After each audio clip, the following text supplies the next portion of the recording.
Hello, my friends. My name is Jack, and this is Sentinel Circle. Thank you very much for being here. I appreciate it. So this is video number 2 of Random Musings. Like I said, this whole week's going to be just this format. We're not going to do anything fancy with editing or anything. It's just going to be me sipping on coffee and at some point sipping on water and just talking about things. So last video, we talked about a couple things. We talked about my reflections. We talked about a gentleman by the name of Earl Silverman. Silverman. I talked about things like the stuff has already hit the fan.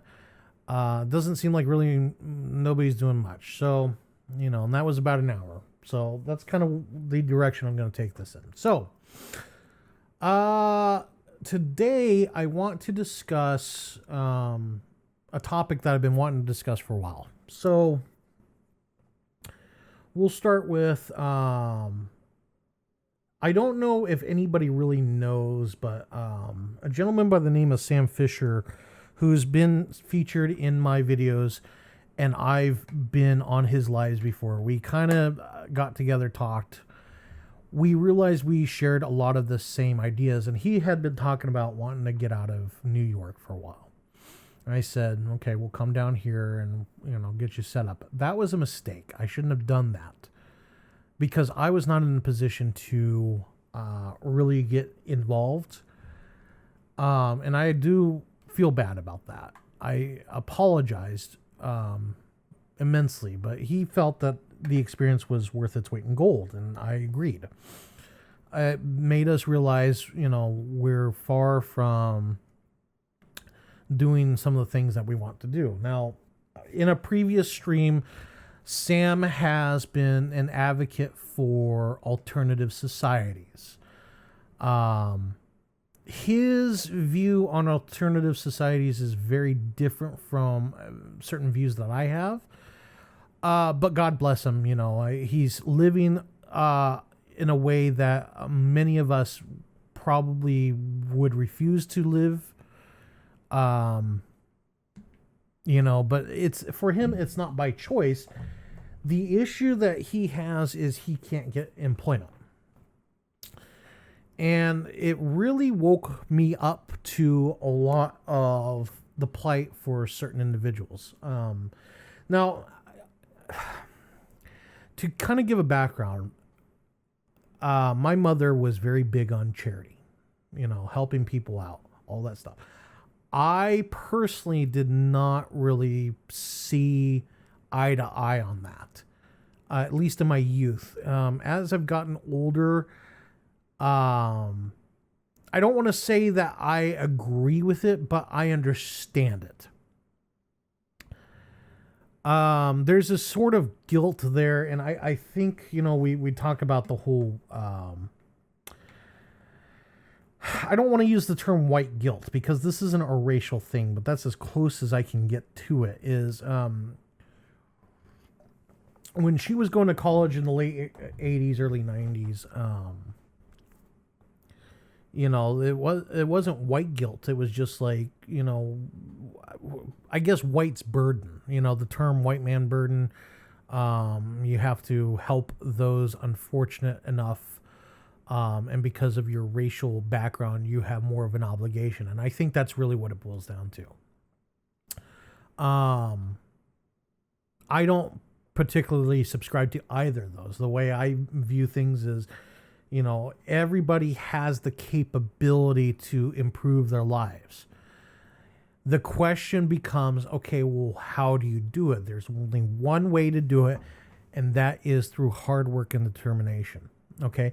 And I don't mean hard work as in finding a job, working your rear off, and you're rewarded with more work with zero extra pay. No.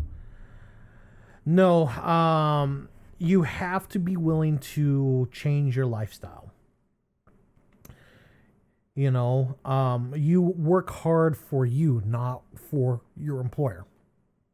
And I think that part of the message is lost in translation. Okay, so what do I mean by that? What I mean is, you find, you find a place in the world that you want to be in, and you shape yourself to be in that part of society. Like, like those little child's toys where you got to match the shapes. You got to change your shape to match that hole. The hole is the gate, okay? You have to shape yourself to fit into that gate so that way you can be that. A good example for me, I went to school for an engineering degree. I didn't pass physics. I struggled with physics because I didn't have the math background. I didn't quite understand what was going on. I think that if I had taken physics in a different environment, I probably would have done a lot better. But we won't go into that. But my point is I had a plan, which was get my degree, secure it, because I figured it's better to walk away with a degree rather than no degree, lose the money that I spent trying to get the degree and the credits towards the degree, and then wind up with just debt. That was my thinking behind it. If I had to do it again, I would not go to a 4-year institution. I would have gone to a 2-year, gotten the associates, and then transferred over. And I think everybody should do it that way if you were to go to school. The reason for that is because smaller class sizes means, you get better attention and all that stuff. And then you get a professional teacher who knows how to teach the material rather than the teacher's aide, who's only there because he's required to be there. He doesn't want to help you. He doesn't give a crap about you. I think that that's what it boils down to. Anyway, so point is once I graduated, I was in a sucky job. I knew exactly what I didn't want to do. So I got my CompTIA A+ certification, which was $150 to take the test. I remember that specifically. I worked hard to study for that test, even though it was a lot of stuff I already knew. I didn't know the Linux portion of it, and I didn't know the Mac portion of it, which, quite frankly, I don't know why that's part of the test, but whatever. I took that test, passed it, got the certificate, put it on my LinkedIn resume, and I got a job in the field that I'm currently in. I would never have been able to do so had I not worked hard on myself. And that, I think, is where the term, work hard really should apply in today's society.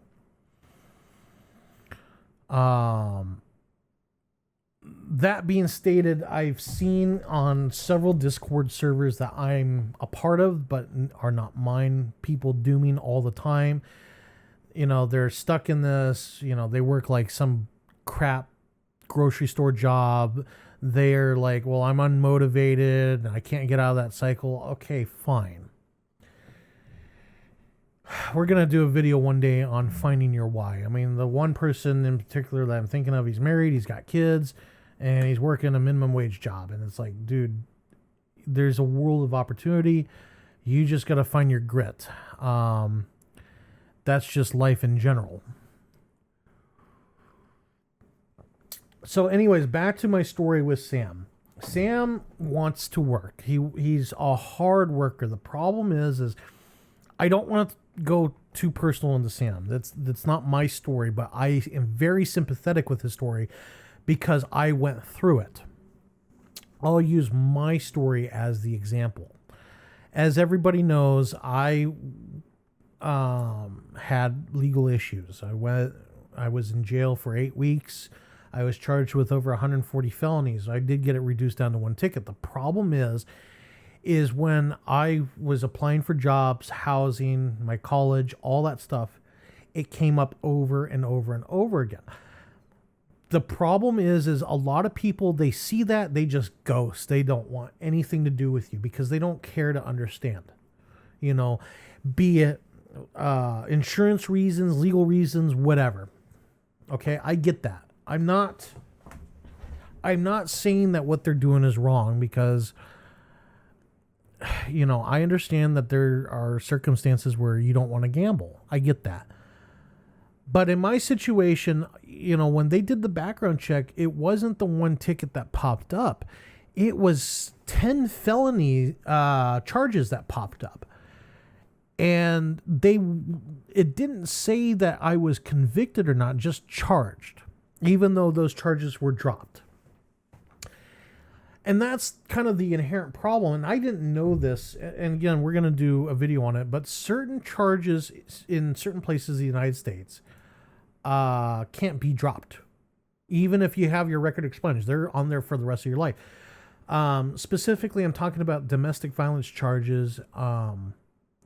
We'll use Pennsylvania as an example. If you get charged with any domestic violence charge, even if it's dropped, even if you don't see the inside of a courtroom, it's on your record for life. You can't get it expunged. You can't do anything about it. It's on your record. So if you are even accused by your lover, your spouse, whatever, and you get put in handcuffs and you're charged, that's it. Your life is over. You can't buy a firearm. You can't participate in certain jobs. You can't do a lot of things, and you're going to have to explain it for the rest of your life. You know, not to say that that's what happened with Sam, but like I said, it's along those lines. If my situation happened in Pennsylvania, I would have a record a mile long. And I would not be in the position I'm in right now. I would be in Sam's position, which is homelessness, chronic homelessness. You know, and here's the other thing too, is it doesn't matter where in the nation you go. That follows you. You can't even get a passport to leave the country to go find opportunity. You're stuck. You are stuck. And that's what pisses me off about this whole situation is you could live a very good life right after that. You know, you're going to church, you're a better man, blah, blah, blah, blah, blah. That's going to fall around like a nasty shadow for the rest of your life. You know, and good luck finding a job. Good luck getting a housing. Good luck doing a lot of things. You're going to be stuck with the dredges of society. And I'm not saying that as a negative. I'm saying that as a matter of fact. You're stuck with a certain group of people that you may not want to associate with. You know, last video we talked about Shameless Spurg. His whole life just got exposed on Daily Mail, and I'm going to do a story on that next week. But his life is essentially over. You know, if you Google his name, that's going to be the article that comes up. And it doesn't matter what he talked about in his videos. His videos will never be viewed again. And, you know, if he gets a job and his job decides to Google him one day, that's going to pop up, regardless of how true or not it is. And I guess that's kind of the theme of this video is even minor accusations can have lifelong consequences. And you really, really, really need to watch the accusations that you throw around, because certain accusations, i.e. you accuse someone of being a PDF file, you accuse someone of being a wife abuser, or you accuse someone of that kind of stuff. And even if it's found later that, okay, there was a mistake or you lied or whatever, that person's affected for life. You know, we did a video quite a while back on a handicapped man that got arrested for kicking down a door. That should have woken a lot of people up. And I'm actually kind of surprised that that video did not get the attention I thought it should have. And I guess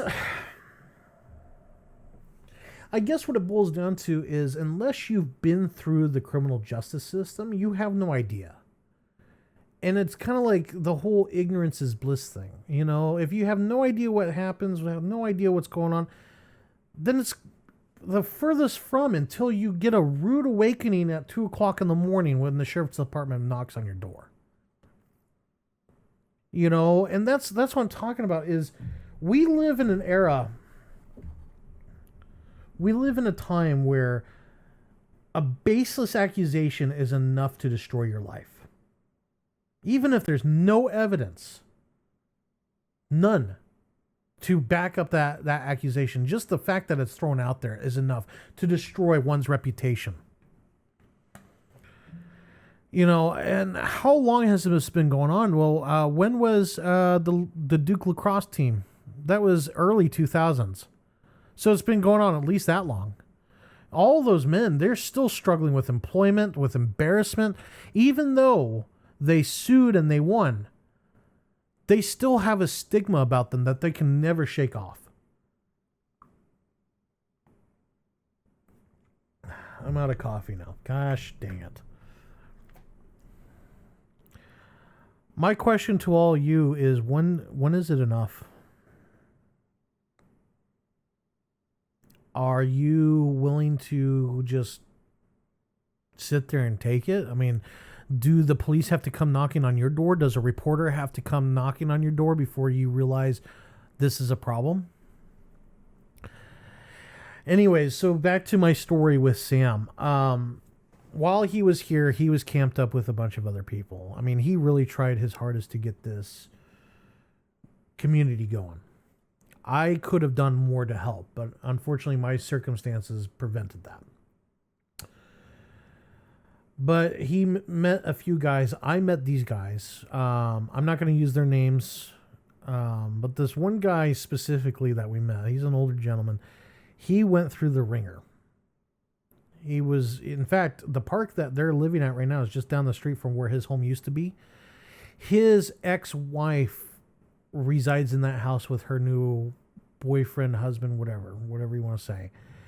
And he lives out in the park. His teeth are gone. He's got no teeth left. The man has led a very tragic life. And he has nothing.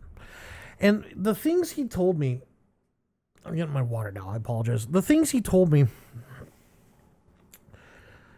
really kind of, in a way, shocked me. Just how basic things that you and I take for granted, he doesn't have access to. And I never really thought about it. He asked if Sentinel Circle would be willing to provide a usable mailbox. The issue is I don't know how to do that.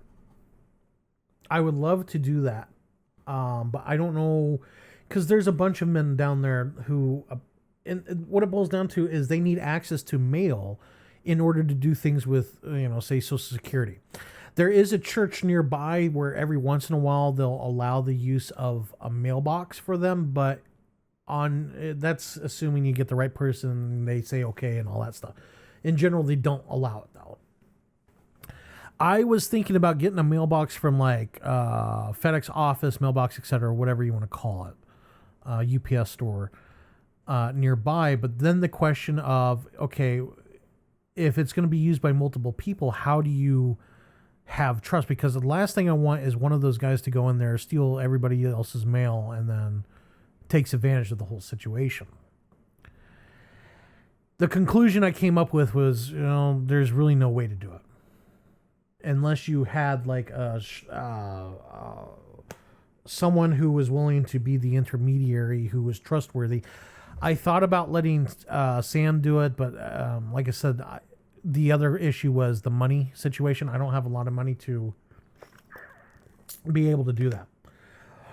Another one of the things that was brought up was socks. That I was able to do. I was able to go buy some cheap socks from Walmart, like a pack of 20, and we passed out like 3 pairs, I think. So, one pair they can wear, one pair they can wash, one pair they can dry. I don't remember the exact numbers, but that's what we ended up doing, was passing that out. And I had some spare tools that I used because they have bikes that they can't repair. So I passed out some basic hand tools for them to repair their bikes that I just had lying around from my job. So these little things made a big impact on these men. And I know where a lot of people are going to come in and say, well, you shouldn't help those men because they're users, they're there for a reason, blah, blah, blah, blah, blah. I used to think that way, but this field trip really changed my opinion on a lot of things. I think that if we built a better structure, we could support these men better. The question is, and I'm at 20 minutes right now, the question is, how do we build that structure? I don't know. I don't know, because the vision that I have in my head is this structure has to be self-sustaining, right? And the thing about homeless people is a lot of them just, not all of them, but a lot of them, they just want to be high all the time. There are other circumstances that prevent them from being trustworthy. A lot of it is because Millennial Steam has kind of hit the nail on the head with some of his videos. Homeless people have a mindset that you and I can't comprehend because, we may not have been homeless. I'm not saying that you may or may not have been homeless, but I've never been homeless. So I don't have that mindset, but it was explained to me, and I never really understood it until it was explained to me. They went through a completely different circumstance. A lot of them are getting high because they don't want to be assaulted, sexually or otherwise. And two is they don't want their stuff stolen, because the problem with the homeless population is they're constantly stealing each other's stuff. In fact, Sam had his propane tanks stolen one night. He found them later, and what he suspects is this junkie group that was in the park stole the propane tanks to use. But they were probably the wrong size, so they just tossed them. So that, again, brings back my point, is these people can't live like that. I'm not saying, again, all of them. I think the one dude that we did meet, he might be a guy that would be interested, but Sam feels that he's too much of a loner to live that way, and that's fine. I'm not discouraging that. So I don't know. I don't know what the right answer is. I guess we would have to build this this place up. I'm not calling it a society. I'm calling it a place right now, because the society part comes later. But this place, because Maslow's hierarchy talks about things like housing, food, shelter, whatever. And then, of course, you have that one movie, Field of Dreams. If you build it, they will come. You have to build it first before people start coming out. But again, how do you do that? I don't know. Because I haven't really sat down to think about it. Because let me rephrase. I had an idea in my head. I thought about buying a plot of land and then building whatever out there. Okay, shelters and all that stuff. But I realized that my thinking was too...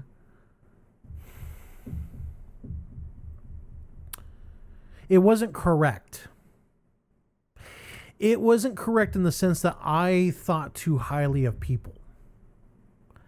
And I think I need to bring it down just a smidge.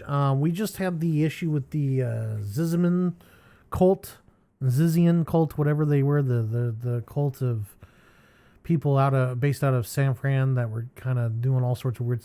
They lived on a piece of property that this guy had, where he let people live out there as long as they were doing some form of art. He was a big proponent of the arts, right? And they ended up unaliving him and all that stuff. My point is I don't want to go through that. But at the same time, if people were to be out there, they'd have to work and all that stuff. So how do you get people who want help, who want a place to go? Because there's a lot of places there already that, you go there, you follow their rules. There's a lot of small house communities, and people are not going to them. And I'm talking about homeless people are not going to them. The question is why? I think what it boils down to is the people who are homeless. Again, I don't want to sit there and say homelessness is a choice. It's not a choice per se. I think what it boils down to is the true homeless are invisible. You don't see them, because they're the ones that are already working a job, trying to make ends meet. They just live out of their car or whatever, right? The people that you see on the streets, I would say about 80% of them have made the choice to live like that. The other 20% they have nowhere else to go. So, like I said, at that point, what do you do? How do you do it? I don't know. I like I said, I thought I knew, but Sam's field trip with me into the homeless areas, talk with these guys, all that stuff, made me realize I was wrong. I was 100% wrong. I own up to it. I admit that. I'm not saying that you don't help them. It's obvious you do help them. The question is, how do you help them? How do you reach out to them? Very gently. That's the big one. But again, it goes back to my whole point of a lot of these guys, they want to live like this for reasons. I don't know what the reason is. I know the one guy that we spoke to, he's just had enough. And this is why I've been pushing the whole... Oh, I'm sorry. I didn't mean to hit my mic like that. Stay. This is where at least on the Discord, I'm going to announce it here too. I'm not using the term broken men anymore because broken implies you can't bounce back from it. I'm using the term wounded men from here on out. And what that implies, at least to me, is yes, these men have been damaged, but they are capable of healing and being stronger. And I think that that's really what it boils down to, is there needs to be a champion of wounded men. Now, granted, there are still men that are broken. We've seen those men. They're done. They are going to stay broken. There's nothing they can do to fix themselves. Let alone, there's nothing I can do. Because at the end of the day, I can help men all day long. And that's not going to make a damn bit of difference.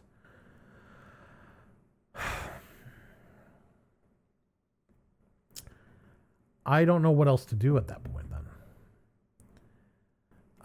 That doesn't mean this isn't like a video saying I give up or anything like that. It's not that. I'm not throwing my hands up and saying screw it either.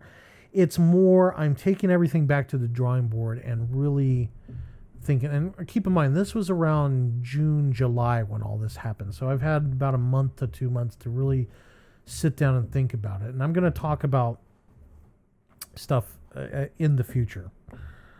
But it's not just homelessness. Now, like I said, the homeless to me was like an extreme example, but there's shades of gray. There's always shades of gray. There's never black and white. I don't care what anybody says. There's always shades of gray. I think if a place was already built and we advertised it, and I don't mean advertise it like put it on a billboard. I mean like actively go out into the community and try and bring these guys in. I think they'd be more inclined to come in, all that stuff, versus like you have an idea, you approach them and they're like, yeah, okay, sure, whatever. Because I understand it. Like, why would you waste your time on an idea when, it may not pan out? I get that.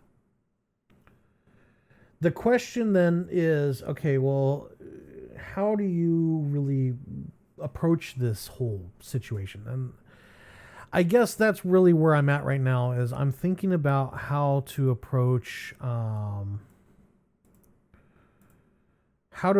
these men, how to approach housing and feeding and all that stuff.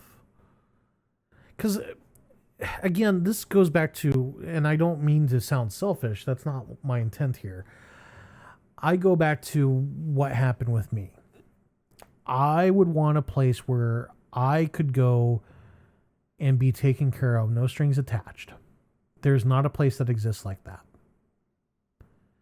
You know, until I got onto my feet and then I could go be on my own. There is no place like that. Every place has strings attached. And if there is a place like that, I don't know about it.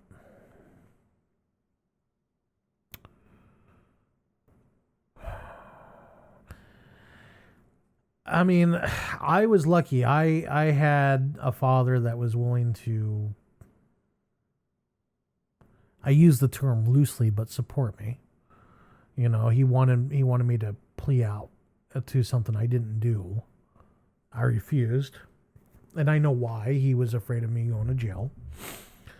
But it still bothers me that that's how it went.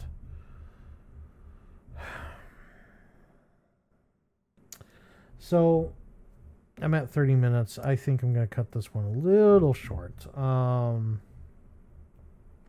Because I don't want to get into this whole thing without. I need time, is what I'm saying. Is I need time to really think about how I want to approach this. Because I know that, like, I'm talking about like a physical community. I know that seems a little nutty to certain people. And in fact, I'm expecting people to just flat out say, you know, you're nuts, you're crazy, all that stuff. But this is what I'm talking about from my last video. I got to be more authentic to myself. You know, if I'm not authentic, I think people can see right through that. I would rather seem crazy, but authentic to myself rather than, you know, being crazy just for money on YouTube. Because we got too much of that going on right now. And I'm not doing this for the money. I mean, I'm not even at 1,000 subs yet. So how could I be doing this for the money? You know, that doesn't make sense to me. I know I did this whole push for donations just to get the website going, but I didn't get any donations. So I'm going to take my time on the website, and then when it comes time, I will put it out there.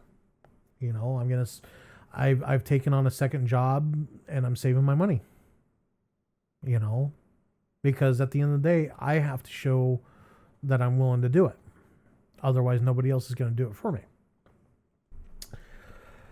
But I will say that things are going better than I expected. Like I said, Sam's, field trip was probably the single most important thing I went through. It really woke me up to what a lot of these guys need versus what I'm been told. Because, like, we're constantly told that in order to combat homelessness, you got to give the homeless a home. And we saw videos of homeless getting homes, and they're talking about, well, I would like a garden, and, you know, it looks like a prison cell, and they're making all these excuses up. You know, they want better than what they deserve.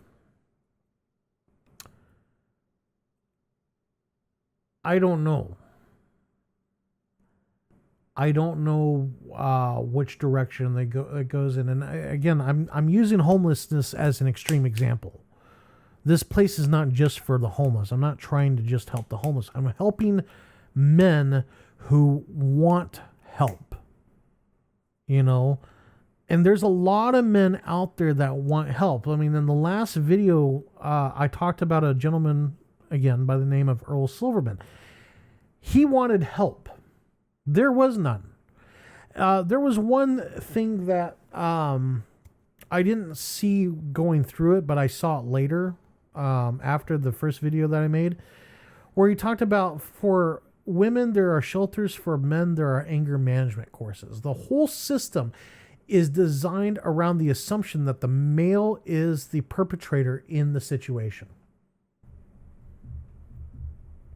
When I went through court-appointed anger management classes, there was only one girl in that class. The rest were men. When I went through other courses that were recommended by my therapist, all men.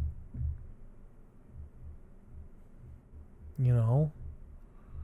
It's always the men that's the problem. It's never the woman. And it's never the women that are the problem. You know, I watched the Bonnie Blue documentary, and I came to the conclusion, which I hope a lot of people did, which was she's the problem. You know, like at the same time, men are not exempt from criticism. There are violent men out there. There's violent women out there too, but there are violent men. I'm not delusional. I see it every single day. And the only reason why Bonnie Blue exists is because there is a market for it. You know, she managed to find 1,000+ men who were willing to be inside her. There was one sad individual that brought flowers and didn't want to be inside her. Which again, I'm not going to sit there and criticize that, but I just think that, like, if that's your approach, then God bless it. You know what? More power to you. That's not my game. Anyways, I'm going to go ahead and cut this here because I'm kind of going around in circles now. Next video, I'm going to talk about some more solution-based ideas that I had, as well as kind of like my end game of this. Okay. If you enjoyed this video, please like, subscribe, all that stuff. Like I said, this is very unscripted. If this isn't your style, I'm sorry. You know, I wanted to do something. Sometimes something's better than nothing. I don't really have, because again, I was traveling. I'm exhausted. I'm getting sick. This is probably the best I can do this week. Anyways, I hope you enjoyed all this. Thank you so much for being here. I appreciate it. You have a great day.